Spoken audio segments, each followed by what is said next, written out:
दोस्तों आज की इस वीडियो में मैं आप लोगों को जिस पौधे के बारे में बता रहा हूँ, इस पौधे का दो प्रयोग स्वयं मैंने अपने जीवन काल में देखे हैं। पहला कि जो माता बहने में श्वेत प्रदर की जो समस्या होती है, लीकोरिया होती है, इसमें हमने इसका बहुत ही ज्यादा प्रभावी रिजल्ट देखे हैं। दूसरा जो कि हमने बहुत सारे लोगों को बवासीर की बीमारी ठीक करने के लिए इस पौधे का बहुत ही ज्यादा उपयोग कराए हैं।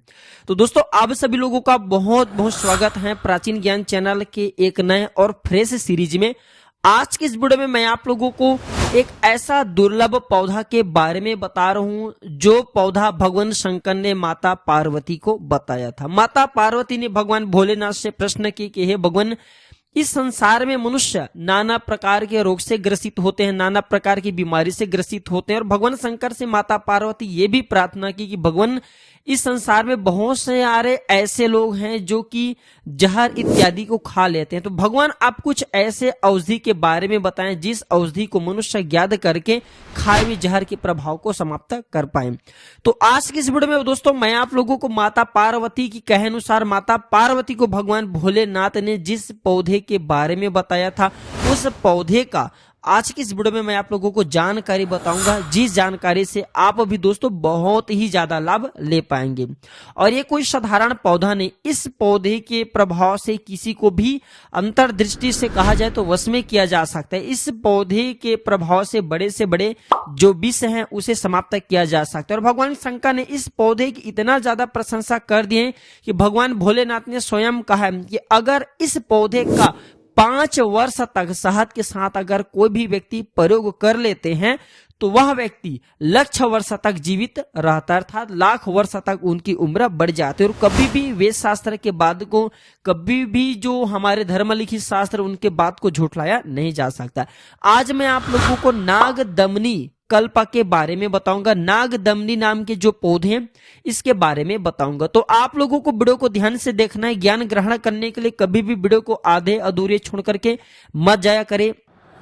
और भगवान शंकर ने स्वयं पार्वती को कहे कि हे पार्वती, कलयुग में मनुष्य आयुर्वेद की जानकारी पर रुचि नहीं रखेंगे, आयुर्वेद समाप्त होने की कगार पर हो जाएंगे। सो भगवान शंकर ने माता पार्वती को कहे कि हे पार्वती, मानव के कल्याण के लिए जो लोग आयुर्वेद को अपनाना चाहेंगे, आयुर्वेद में, क्योंकि दोस्तों हम भी आप लोगों को बार बार बोलते हैं आयुर्वेद में जीवन छुपा है, तो जो लोग आयुर्वेद को सीख जाएंगे, हे पार्वती, कलयुग में ऐसे मनुष्य की उम्र बढ़ जाएंगी। दोस्तों कलयुग आते आते मनुष्य की उम्र 20 वर्ष तक हो जाएंगे। अगर इस प्रकार के पेड़ पौधे की जानकारी को आप सीखे रहेंगे तो आप हमेशा निरोग रहेंगे, लंबी उम्र जिएंगे।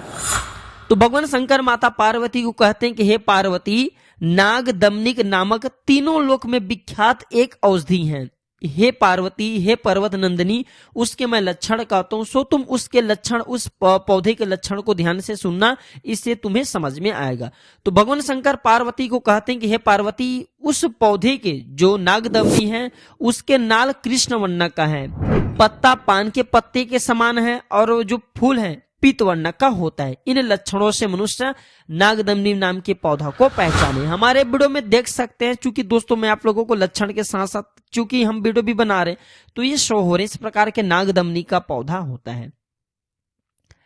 कहते हैं कि नागदमनी का जो पौधा है नागों का दमन करती है। भगवान शंकर कहते हैं कि नागदमनी का जो पौधा है सर्पों का दमन करती है, अतः नागदमनी इस नाम से बहुत ही ज्यादा प्रसिद्ध है। अर्थात ये नागों का, सर्पों का जो विष है उनका ये नाश करने का काम करते हैं, इसलिए बहुत ही ज्यादा ये प्रसिद्ध है। ये तीनों लोक में मांगल्य, पवित्र, श्री, घृत, स्मृति, विद्या, कीर्ति, मेधा और श्रुति, ये सब चीज देने वाला कहे गए हैं। और मनुष्य अगर इनके ज्ञान प्राप्त कर ले तो सहस्त्र वर्ष तक दीर्घजीवी होता है, ऐसा भगवान शंकर जी का कथन है। भगवान शंकर कहते हैं कि हे पार्वती, ये जो नागदमनी का पौधा है अगर कोई व्यक्ति घर में लगाए तो शीघ्र ही ये दरिद्रता का नाश करती है, सदा सौभाग्य प्रदान करती है और ये शांति को देने वाले, पुष्टि देने वाले, सभी कर्म को करने वाले ये बहुत ही शुभ पौधा है। कहते हैं कि रण में, राज समीप में, धूत में, व्यवहार में, पराजय स्थान पे अगर इस औषधि को कंठ में, कान में, हस्त में, सिर में धारण करे तो मनुष्य अवश्य ही विजय को प्राप्त करता है। फिर कहते हैं कि अगर कोई भी व्यक्ति नागदमनी के पौधा को दोनों बाहुओं में, अर्थात अगर दोनों भुजा में, मुद्रिका में, कान में अगर इस औषधि को धारण करे तो रति और पुष्टि का वर्धन करने वाला ये औषधि सभी को वश में करता है। अर्थात अगर आप किसी को अपने वश में करना चाहते हैं, आप चाहते हैं कि आपके अनुरूप ही सामने वाले काम करे, तो जिस काम को साधने के लिए जा रहे, समाज में आपको जाना होता है, कोई प्रतिष्ठित व्यक्ति हैं या फिर राजनीतिक क्षेत्र से जुड़े, तो ऐसे व्यक्ति को बाहुओं में अर्थात अपने भुजा में नागदमनी के पौधा को बांधना चाहिए, मुद्रिका में पहनना चाहिए, कान में चाहे तो पहन सकते हैं। तो इस प्रकार के औषधि को आप धारण करके जाते तो सामने वाले आपको बिल्कुल ही निहारता रहेगा और आपके बात को कभी नहीं काटेगा। ये काकचंडीश्वर कल्पतंत्रम स्वर्ण तंत्रम ग्रंथ में इसका उल्लेख आपको मिलेंगे।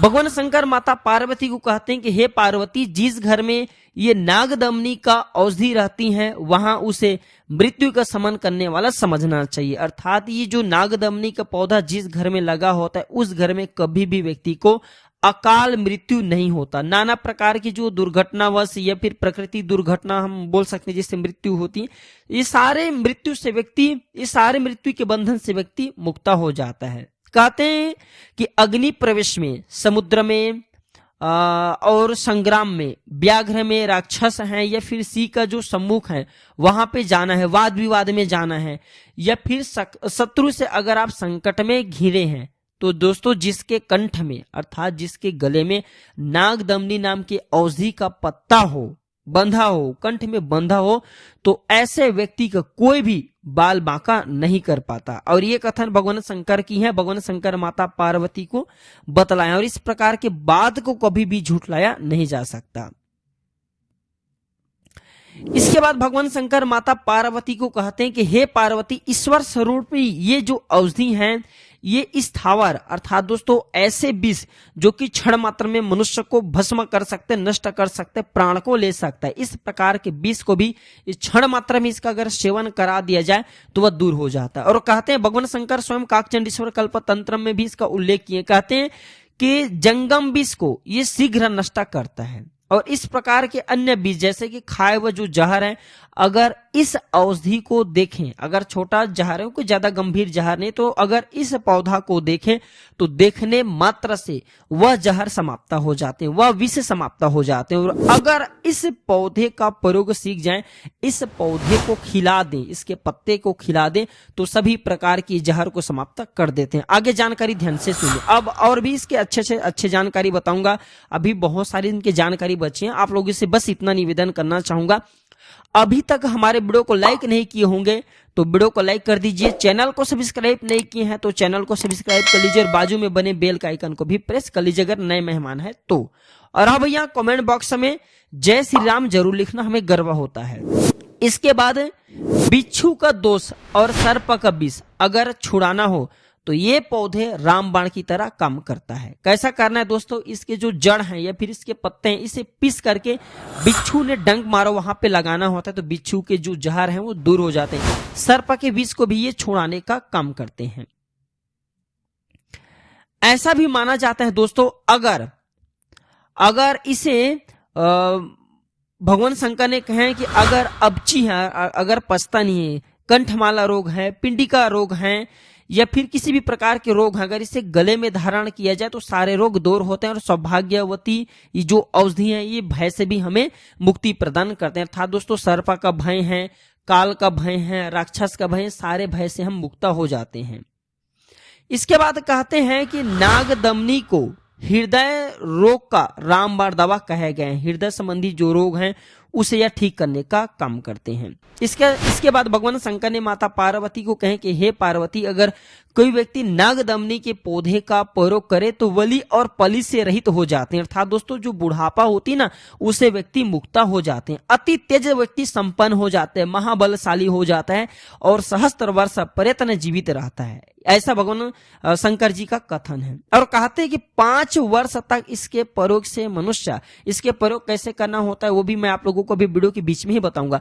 तो 5 वर्ष तक इसके प्रयोग से मनुष्य लक्ष वर्ष की आयु वाला होता है। नूतन हाथी के बल के समान उनके शरीर में बल आ जाता है, बल से संपन्न हो जाता है और अपनी इच्छा से मृत्यु को जीत सकता है। अर्थात अपनी इच्छा से मनुष्य मृत्यु को जीत लेता है, जब तक चाहे वह तब तक इस धरा पर जीवित रह सकता है। सभी प्रकार की जो व्याधि है इन सबसे वह कहा जाए तो मुक्त हो जाता है। इसके बाद भगवान शंकर माता पार्वती को कहते हैं कि हे देवी, इसका प्रयोग शहद के साथ में करना चाहिए, अर्थात जिसे हम हनी मधुरस बोलते हैं उसके साथ में इसके 2 पत्ते का सेवन करना चाहिए। इसके बाद कहते हैं कि मधु के साथ अगर मिलाकर लिंग पर अगर इसका लेप किया जाए तो यौन संपन्न नारी को भी वश में किया जा सकता है। और घृत के साथ अर्थात घी के साथ मिला करके योनि पर अगर इसके पत्ते को पीस करके लेप किया जाए घी के साथ मिला करके, तो बंध जो स्त्री जो कि बच्चा देने में समर्थवान नहीं है, ऐसे स्त्री भी बच्चा देने में समर्थवान हो जाती, गर्भधारण हो जाती हैं। ये जानकारी को हमेशा मैं बता रहा हूं, किसी पेन कॉपी में नोट करके रखा करिए, बाद में चल करके बहुत काम आते हैं। और सभी प्रकार के जहर को, सभी प्रकार के विष को ये उतारने का काम करते हैं। जो लोग धन की कामना रखें या फिर जो व्यक्ति चाहते कि उनके घर में सर्प बाधा न हो, ऐसा भी दोस्तों उल्लेख है कि इसके पौधे को घर में लगाने से, नागदमनी के पौधे को घर में लगाने से कभी सर्प आपके घर में नहीं आएगा। बिच्छू या फिर हिंसक जो जानवर हैं, पशु हैं, हिंसक जो बोल सकते हैं कीट पतंग है, वो भी आपके घर में नहीं आएंगे। सो आप अपनी सुरक्षा के लिए, अपने परिजनों की सुरक्षा के लिए इस दिव्य औषधि को आप अपने घर में जरूर लगाइए। वैसे इनकी 3 प्रजाति होती हैं, लेकिन दोस्तों हमारे वीडियो में जो देख रहे हैं ये सबसे ज्यादा उत्तम नागदमनी है। नागदमनी के पौधे घर में लगाने से भगवान शंकर ने स्वयं कहा कि सभी प्रकार के श्री संपन्न होते, अर्थात लक्ष्मी की प्राप्ति होती है, धन वैभव की प्राप्ति होती है। लेकिन दोस्तों इसी के साथ साथ सभी प्रकार के हिंसक जो जीव हैं इसे आपको सुरक्षा प्रदान करते हैं, सभी प्रकार के जहर को समाप्त करते हैं। अगर आप भी अपने शरीर में यौन संपन्न हमेशा रहना चाहते हैं, अपने शरीर में ऊर्जा बढ़ाना चाहते हैं कि आप जो है बुढ़ापा से मुक्त हो जाएं, अर्थात दोस्तों आप हमेशा यंग रहे, जवान बने रहे, शरीर आपके कायाकल्प होते रहे, तो ये पौधा अवश्य, ये दिव्य पौधा शहद के साथ में खाना होता है। सो इसके बारे में हम कभी और भी विस्तार से बताएंगे। तो ये जानकारी कैसा लगे दोस्तों आप हमें कमेंट सेक्शन में जरूर बताइए। वीडियो अच्छी लगी है तो वीडियो को लाइक कीजिए, इसे अपने दोस्तों यार में शेयर कीजिए दोस्तों, ताकि उन्हें भी यह जानकारी प्राप्त हो। हम इसी प्रकार के और भी आप लोगों को अच्छे से अच्छे जानकारी आप लोगों को निरंतर देते रहते हैं दोस्तों, इसलिए हमारे चैनल को सब्सक्राइब करना ना भूलना। तो हम जल्द जुड़ेंगे आप सभी से एक नए अच्छे जानकारी के साथ। आज के लिए बस इतना ही। वीडियो को आखिरी तक देखने के लिए धन्यवाद। नमस्कार, जय हिंद, जय आयुर्वेद।